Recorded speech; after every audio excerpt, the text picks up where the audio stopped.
This audiobook is my personal collection of poems that I've written, and I wanted to create it in a way that uh, encourages poetry for poetry's sake. Um, and I really had three main goals when I decided to share my poems in this format.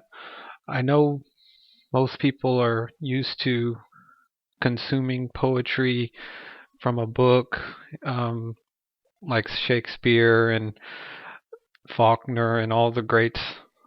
But I wanted to develop poetry in a spoken way because I believe it allows for three goals to be achieved that aren't necessarily achievable in a print only format. The first goal is to encourage the arts. Quite frankly, poetry in its printed format is almost non-existent in our society. A very small number of people actually consume poetry compared to the amount of people that used to read poetry in the past. Victorian societies would frequently produce and consume poetry, and I don't think we do that in America the way that we should.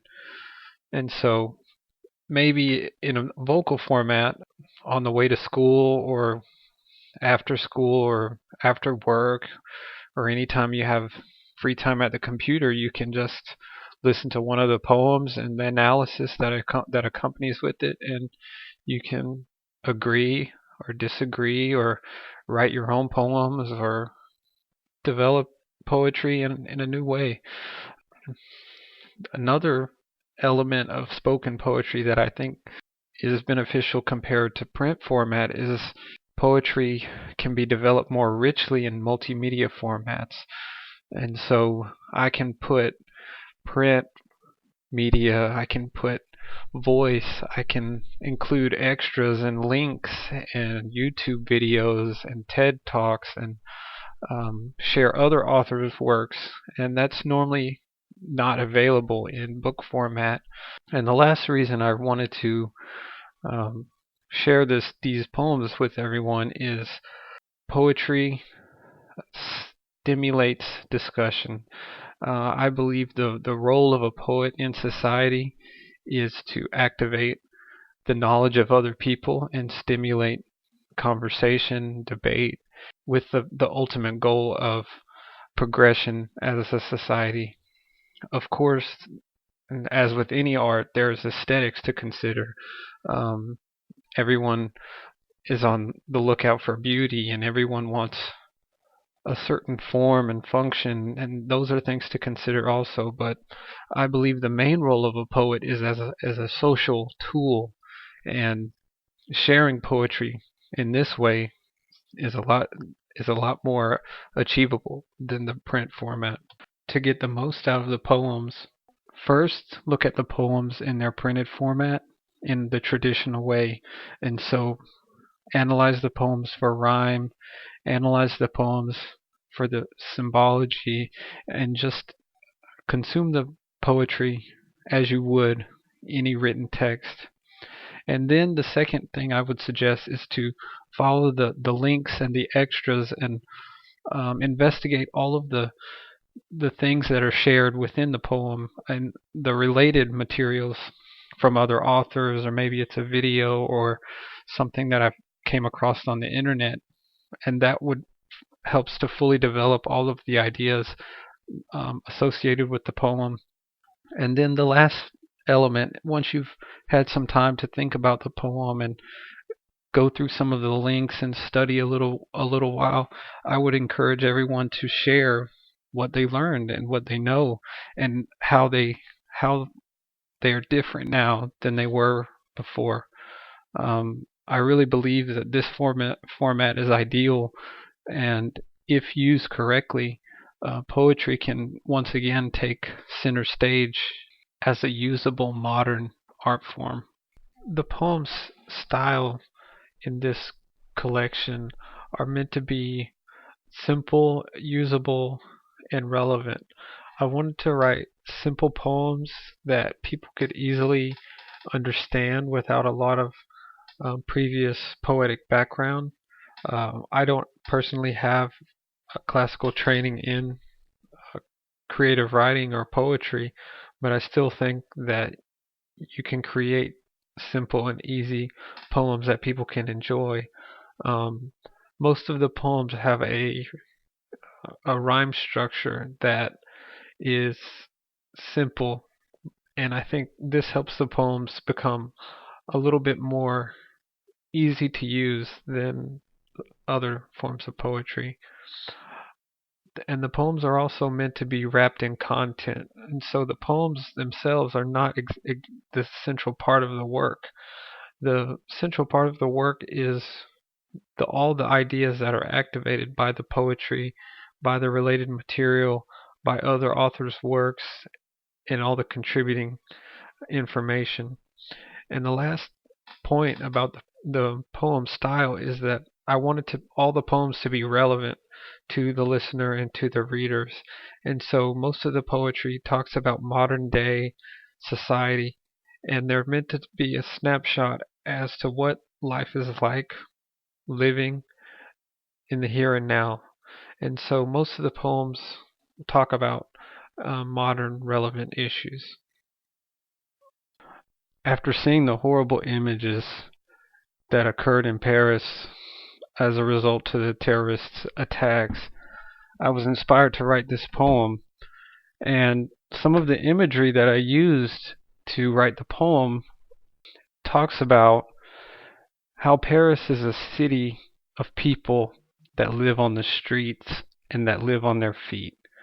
In contrast to the United States, we spend a lot of time seated and in our cars, and I think from an American perspective, we would be surprised at how much Parisians value their time on the streets. And so, thinking about that, it, unfortunately, having many people on the streets also leads to a large number of targets for anyone willing to um, attack them. So I wrote this poem hoping to draw out some of the connections between standing in solidarity with and in brotherhood and the way that Parisians live their life. With Paris we stand. There's nowhere to sit. In the bar, club, on the lift. On the Sinai, boats adrift. They stand in Paris. American cars might miss the French cultural rift. In Paris they do not sit. People walk, move, and shift. In a crowd they are one blend. A Belgian, a Muslim, an African immigrant. One coherent European movement. In Paris at night the streets live. Tonight Paris is different. A terrorist, or is it six? In the clubs and on the soccer pitch. Shooting, kids hit, deadly bullets. Shots fired, barricaded in, destroyed skin. From a ledge, hanging by limbs. Tonight Paris saw mortal sin. And then a hymn not forgotten, the French national anthem. People join in. From your American brethren to our givers of freedom, we feel your pain and tonight with Paris we stand. The poem starts out with any person in Paris in a bar, and they're looking for somewhere to sit, and they're surrounded by people, of course, because that's the type of people that's the way life is in Paris. Um, and then the second verse contrasts the style of life that Americans might live. to draw a link between the type of life Americans live and the type of life Parisians live. And by creating this contrast, you also open up the cultural idea that Americans and French, typically in regards of domestic and foreign policy, have been allies. Um, in the third stanza, it talks about a Belgium, a Muslim, an African immigrant, and how all of these people make up what is modern Paris. Many people probably don't associate Paris with Africa, but in fact, many of the immigrants that live in Spain and other parts of Europe actually come from northern Africa and other surrounding Middle Eastern regions. And then the climax of the poem talks about the actual attacks, the unfortunate incidents that happened, and some of the imagery. I just remember seeing the news that came on television, and there were people hanging from ledges, literally to save their lives. There were people scattered amongst soccer fields. There were people in complete disarray. And then, as in a moment of solidarity, these people actually began singing on the streets their national anthem. And that's what really inspired me to write the poem, that during this time of crisis, a song, is something as simple as singing amongst strangers, people you don't even know, could bring them together. So that's how the poem finishes. And then in the last stanza, I just reconnect the interplay between the American lifestyle and the French lifestyle, and try to reconnect on an emotional level, because obviously the United States and France are now unfortunately prime targets for terrorism, both foreign and domestic. So that's a basic rundown of my thinking when I wrote the poem and some of the imagery that I used. I hope you enjoyed it.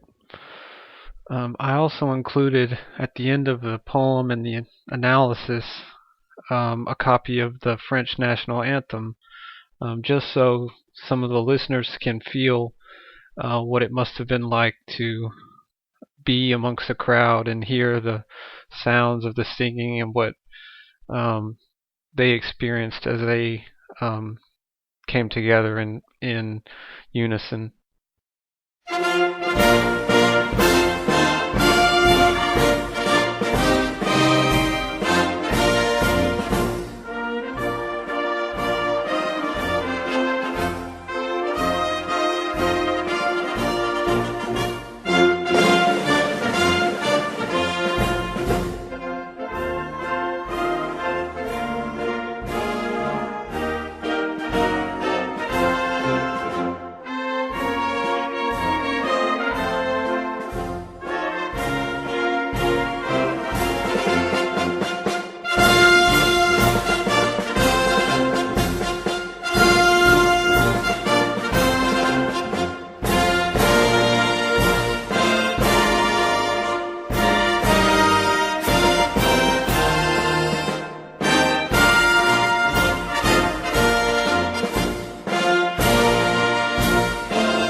The inspiration for this poem came from me just reflecting on um, the relationship between business and how Americans understand their roles, their personal roles as people, and how they connect their identity to what they do.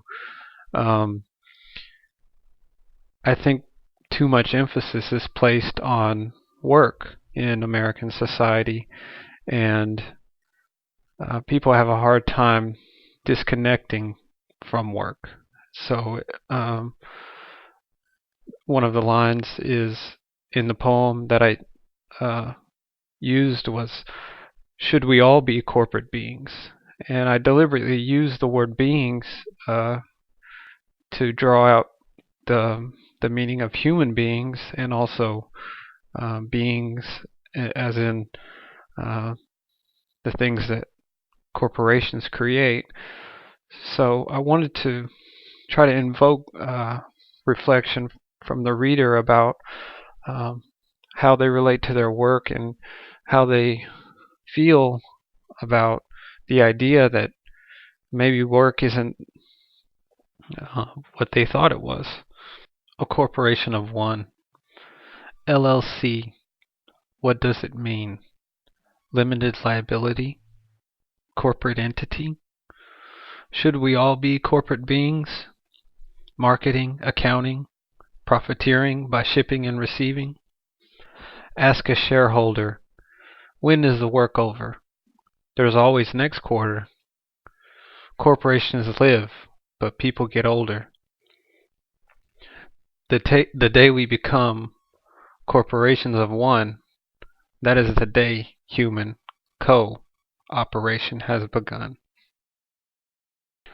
I think the main idea is that if people could become corporations, or if people could develop all of the functions that corporations themselves serve, would we make ourselves better human beings? And I believe the answer is yes.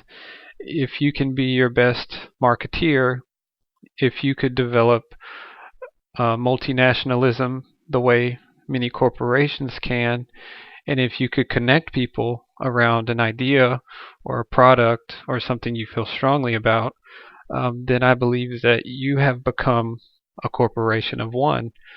And that's something I wanted to express in the poem. It's important to note that all of the power that we give corporations by using their products and paying for their goods and services, I do not believe um, that is necessarily a good thing, to concentrate so much power into the hands of one entity. As they say, absolute power corrupts absolutely. And so I believe individuals should strive to take some of the power away from the corporations by instilling some of the same powers in themselves. Um, a good documentary that explores some of these ideas is called The Smartest Guys in the Room. It was made in 2005 about the Enron scandal. And the interesting thing is that none of these individuals who participated in this necessarily believe they were doing anything wrong. Uh, Everyone was maximizing utility and maximizing profit for their particular entity.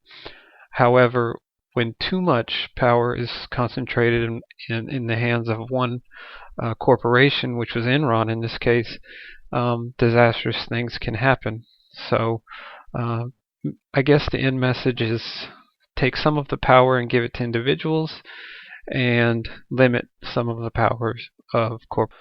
The inspiration for this poem is to really question what is the American dream.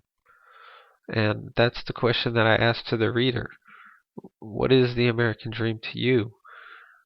To many Americans, it's having possessions. To others, it's living a fulfilled life.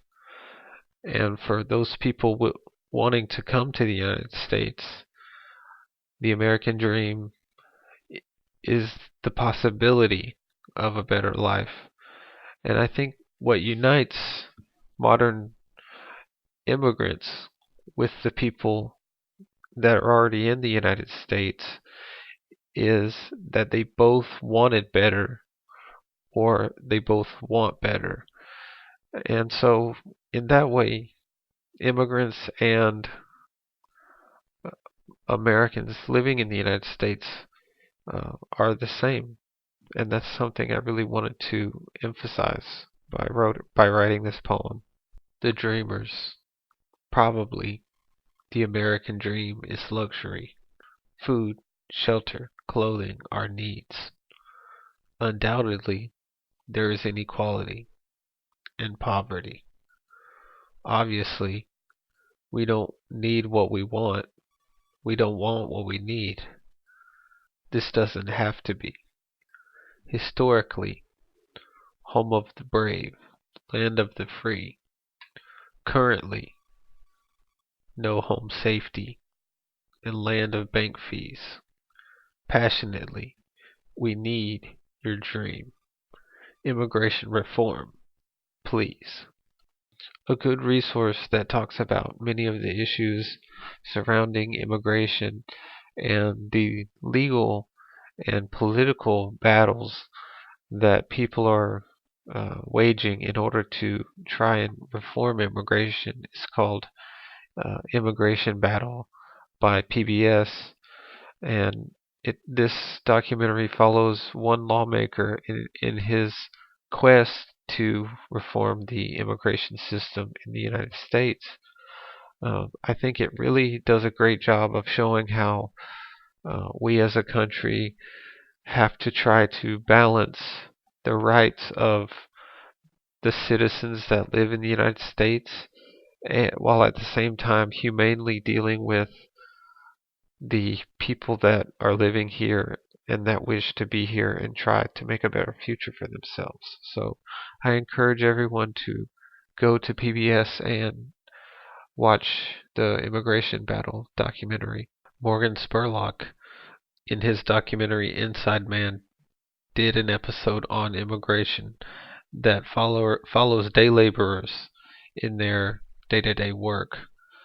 I think Morgan did a really good job in illustrating how difficult the work that immigrants do and what that work does to contribute to the American society. So that's another good resource that relates to the poem. I wrote this poem from a teacher's perspective because partly that's what I know, that's what I aspire to be, and I wanted to show the readers that many times not only are the students excited for the first day of school and confused and scared, but also many times the teachers and everyone else involved are also experiencing school again for the first time. So school starting on day 2 is a way of saying that we're all in this together. First day of school. I'm new to teaching. What should I do? The paint is fresh. The room is new. I got my best polished shoes. I'll start with seating. That's what I'll do. Sit them in rows and columns too. As for the rest, I'll leave for day 2. Here they come, hearts beating. I'm your teacher. How do you do? This is our class, grade number 2. We will learn fast, starting day 2. At 12 o'clock, a meeting, student, teachers, principal too. Art, science, then the lunchroom. A short recess at 15 until 2. I'm Principal Redding. I love this school. Mind the teachers, follow the rules. Don't mind the mess. School starts on day 2. The inspiration for this poem is really a commentary on the modern school in the United States. I've read a lot of articles. I come from a teaching background, and um, much of what I encountered seems to be centered around the fact that play and um, kindergarten and the things that older generations are used to have been cut out of modern schooling. And so, school, as I remember it, was a place where not a lot of things happened on the first day. Uh, Everything was kind of just falling into place, and people made their introductions. And that stands at a stark contrast to how I envision modern students. In some cultures, uh, they actually celebrate the first day of school as if it's a national holiday. And so all of the children arrive at school to the sounds of music and celebration. I know in Germany, for example, kindergartners are often given a big Easter egg like basket um, with toys and candies and a lot of different things for them to play with. In Brazil, for kindergarten, they have a period called adaptation or adaptação, where the mothers actually accompany the kindergartners for the first week or maybe 2 weeks of school, so that way they have someone there beside them in case they get scared or in case they need a little extra support. So I wrote this poem to put a little bit of emphasis on how special the first days of school really are. Two resources that touch on many of the same issues revolving around school and how the American schooling system uh, is different than schooling in other countries is a documentary done by Morgan Spurlock, The Inside Man, where he travels to Finland to find out why exactly their school system excels uh, in the way that it does. So that's a good resource. And another very good resource for teachers is H.K. Wong's book called The First Day of School. And this book lays out exactly the procedures and protocols that many teachers, rookie teachers, should put in place so that way their first days of school are successful both for them and for the students and everyone involved. This next poem is actually a bilingual poem that I wrote. My area of interest, as far as education is concerned, is bilingual education. So I try to write bilingually. I'm not a native Spanish speaker, however, I've lived in many Spanish speaking countries and I use writing as a way to develop my bilingual abilities. The two poems are rough translations from English and Spanish, and I think it's important in poetry to write from a bilingual perspective to show that language actually carry a lot of different meaning. The title of the poem is You Too. You in English is a personal pronoun and the corresponding personal pronoun in Spanish is tú. So the title of the poem is You Too. You Too. Entre tú y yo, no confunda cuidando con descuido. Tú gritando y yo pensando. Between you and me, don't mistake caring and caring differently. You scream while I'm still thinking. The idea behind this poem was imagining a bilingual couple that's married and they have difficulty expressing themselves because one person's first language is not the same as the other person's first language, and so by the nature of their communication, it's difficult to express all the feelings that they have for each other. And so um, when I wrote Don't Mistake not caring and caring differently, you scream, I'm still thinking. The thinking part comes from having to try to process emotion and language at the same time, which is obviously a difficult thing to do. Many modern couples that are bilingual in the United States share some of the problems that are expressed in this poem. If you're interested in bilingual poetry and bilingual writing, one of my favorite resources is a book called House on Mango Street by Sandra Cisneros. And the story follows a young girl in a coming of age story. She's a Mexican immigrant living in the United States. And the great thing about the story is that the writing is available bilingually in English and Spanish. So you can choose to read Sandra's story in English and then revisit the same story in Spanish. And I think in so doing, you really receive a different view of how the language changes the writing. This poem really is a reflection of um, how I feel about writing. I really believe that writing in any creative endeavor is a release, and that it helps people artistically, personally, and in every way that they allow it to.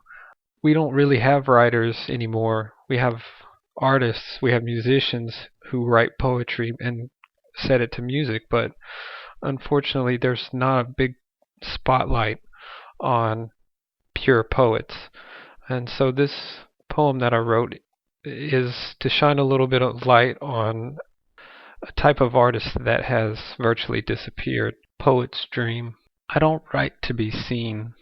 I write for me, for therapy, to reduce the sting. Simple little words, a noun, a verb, flighty bees and birds, slightly disturbed. Land here, please, birds and bees. Land on me. I want to see your flight, your tree. From the nest my mind can rest. New birds and bees, sweet honey, eggs of creativity. A final string, the ending. Birds sting, bees sing. I write for me, for therapy. For anyone interested in poetry, I encourage you to write and use the internet as your resource to develop your writing skills. One of my favorite types of poetry is called spoken word, and that is poetry that is either performed or orated or both. One good example of this is by a young lady by the name of Sarah Kay, and she has a wonderful TED Talk called If I Should Have a Daughter. It's a very good way to introduce young people into poetry, and I really believe that if you take the time to develop your writing skills, you'll also see a corresponding growth personally. In the extras for this poem, I included an article from the Review of General Psychology published November the 3rd in 2002 by authors James C. Kaufman and John Baer. And the title of the article is I Bask in Dreams of Suicide, Mental Illness, Poetry, and Women. In this article, the authors propose that there is a strong link between creativity, poetry, females, and suicide. Unfortunately, there seems to be uh, a price to pay for the creativity that poets often have, and the authors found that women in particular that are poets seem to suffer from a greater risk of suicide. So I hope this poem sheds a little bit of light and a positive outlook on how poetry can affect not just females, but everyone. The next poem was inspired by an incident that occurred when I was on the campus of Valdosta State University in Valdosta, Georgia. I was teaching English as a second language when I came across a group of students walking on the American flag, and there was quite a bit of commotion, and as a result of this incident, the school was ultimately shut down, and a lot of protests and other issues happened. So I composed this poem as a response to the gentlemen that were choosing to express their First Amendment rights by walking on the American flag. Freedom of speech. Feet, dumb speech. Support the flag. Support VSU. Attend class, not just a walkthrough. Walk on the flag if you want, but I know something you don't. Some walk on a flag as a prop. Others will graduate with the flag in the backdrop. Two of the elements I'd like to analyze about this poem are the words feet and but. Both of these words can carry two different meanings. Feet obviously refers to the feet walking on the American flag, but it also refers to the feat or the accomplishment of graduating from university rather than just making a walkthrough. And the other symbolic word is but. But is an interjection which breaks the poem and allows the reader to think about the action that's taking place, and it also refers to the butt of the joke. And I believe that the people walking on the flag are ultimately the butts of their own joke. In the extras for this poem, I have included some reactions and commentary surrounding the incident that occurred on the VSU campus. This poem really questions the role of technology in society, and specifically what role does technology have in the way we feel about ourselves and how we connect to others. Most people probably assume that technology in all forms is positive, but very rarely do we question how much technology is too much. We are reaching a point. There are signs in mental health and other areas in our society that call into question some of our usage patterns of technology. So this poem really gets at some of the questions surrounding technology in America. Technology, personal space. Likes, texts, tweets, and shares. But what is really going on here? How much is technology, and how much is really me? That is the question to consider. Was life better pre-Twitter? At first it was great, the technology space. Computers connect and help us create. Before .com and the millennial bug, people met in person to send hugs. Could meeting someone be harder using a computer? With more access online, there is still no love to be found. What about business? Is it better? There is no reset, just connected forever. Put aside the spreadsheet. Press Ctrl Alt Delete. We are not a database. I want to see your real face.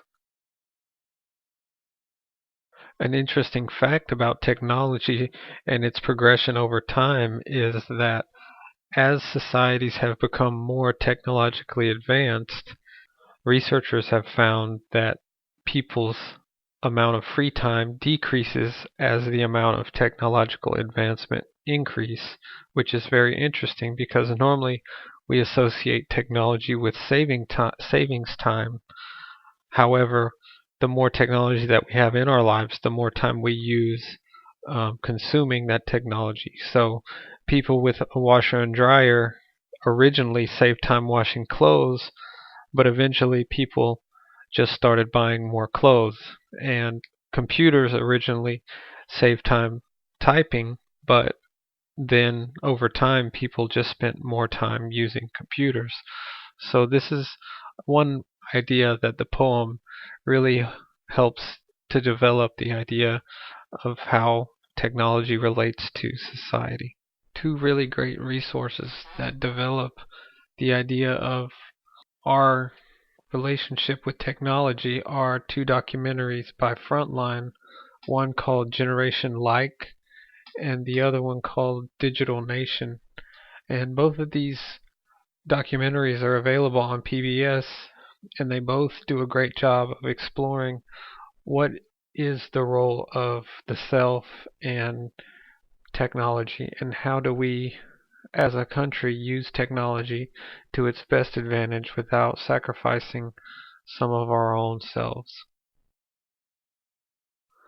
These next two poems are a group of poems that I wrote when I was living abroad in Taiwan teaching English. Um, the experience, unfortunately, wasn't the best, and I went through a severe culture shock, having never lived in Taiwan before. My family my mother's side of the family is descended from Taiwan. However, I wasn't expecting a lot of the things that I encountered, and as a result, I wasn't able to um, continue living there. However, I did leave Taiwan with these two poems. Taiwan and Me. American born Chinese. I didn't learn Chinese. I didn't land on my feet. I ate the food, barely. I didn't feel free. I am still an American born Chinese. I will always be. Taiwan and Me. New Taipei. I live in a valley way between two mountains by a bay. When I miss Brazil or Tennessee, I look up and home I see. Today a hike to get away from the bustle of Taipei. These two poems really speak to the culture shock that I felt when I was living in Taiwan. And it's hard to overemphasize the power that a different culture can have on someone. And that power can be both good and bad. I've had experiences in both directions, and I think as Americans, I think it's very important to embrace travel as a time and as an experience that can help you grow. Um, Even if the experiences are negative, I still manage to write these two poems. And so, in that way, travel really was a transformative experience. One story I'd like to share that demonstrates the difference between American and Eastern conceptions is the idea of skin tone. In the United States, it's often desired to be tanned and have kind of a bronzed skin tone for Europeans.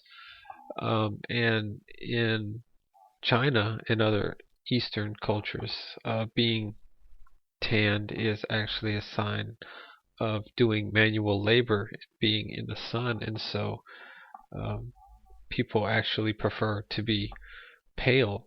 And just this small difference in how people perceive skin tone and how they live their lives based on avoiding the sun or receiving the sun really demonstrates the amount of culture shock that a person can experience. This poem allows the reader to question what is the role of poetry in society. I believe poetry, creating poetry, performing poetry, and the arts more generally serve a critical function for society, and that function is inspiration, commentary, debate, and bringing into focus issues that are important for that particular time in that particular space. Song of a Linguist. Sticks and stones can break bones. Words will never hurt you. Poetry nurtures authors by virtue. Ouch, pow. Sounds pound in the forms of vocals. Words can definitely hurt you, but why would they want to? Fellow linguist, distinguish mother tongues. Speak in one voice, rhyme with the other ones. Soothe the mood with a creative tune. A sentence of remembrance can be as beautiful as a first kiss, or hurt like a kiss missed. Song of a Linguist. All the poetry that I've tried to share is centered around something that happened for all of us. And the poetry is one way to unite people around words and ideas that refer to important topics in our society. A good reference that helps demonstrate the power of poetry is a spoken word done by Jamila Lyscott on TED. And her TED Talk explores how 3 ways she uses English to express her identity. She uses English in her professional life. She uses her hood English in her neighborhood, and she also uses her home language, which was given to her by her mother. She makes the argument, because she speaks English in 3 different ways, that makes her trilingual. I think Jamila does a great job of not only creating poetry but also performing the poetry in a way that makes it both entertaining, artistic, and fun. This poem was inspired by a group of incidents that occurred on the University of Missouri campus. The football team decided they would not play or practice football until the university responded to racially charged incidents that occurred on campus, and ultimately the university president resigned. Conned and cussed. A bully for old Missouri. What is a football team's worth? Huge bodies, abused, covered in dirt. They fight and battle for a first, with no regard for physical hurt. Muscles torn with sports injuries.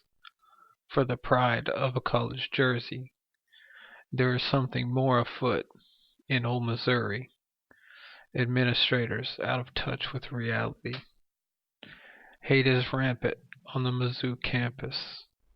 Football players protest to show the public feces-covered dorm room walls with a stinking swastika.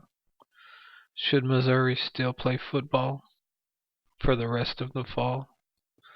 With a student on hunger strike, the football team decides to protest the inhumane treatment of racism and discrimination on campus. No games will be played if people are treated this way. With the resignation of the president, the football team makes its greatest win. In years to come, concussions gone, the team will see what they have done. For Missouri, uniting a university as one is more important than a game's outcome. One theme of this poem is the role of university in society. And I think this incident that occurred on the University of Missouri campus really demonstrates how disconnected the university has become with the people that it serves.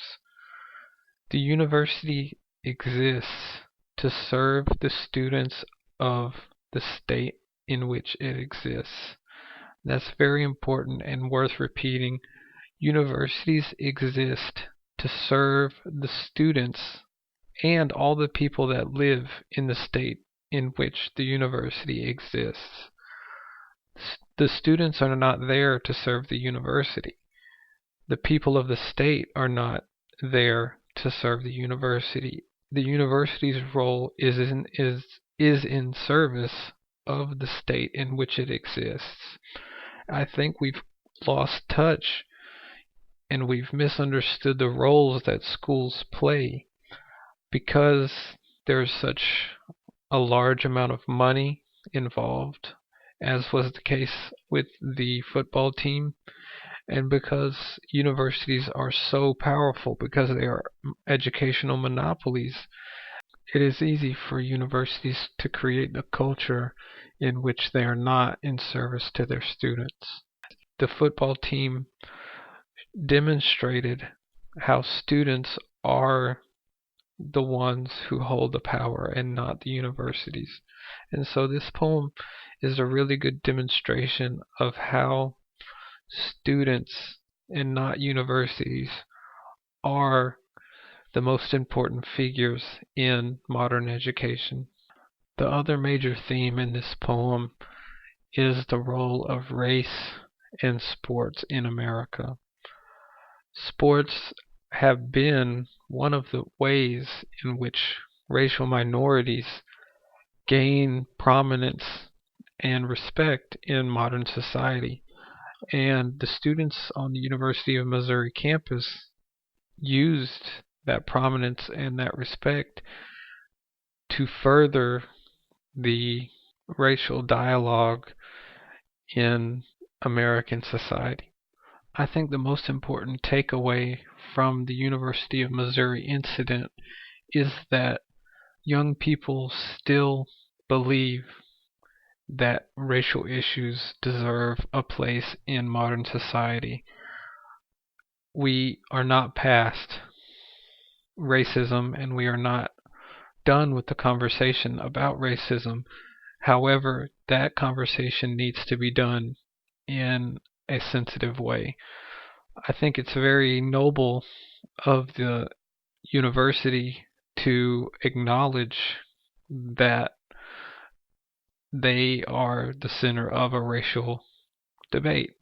Regardless of how you feel about the issue and where you stand on race, the university's acknowledgement of the issue is far better than ignoring it.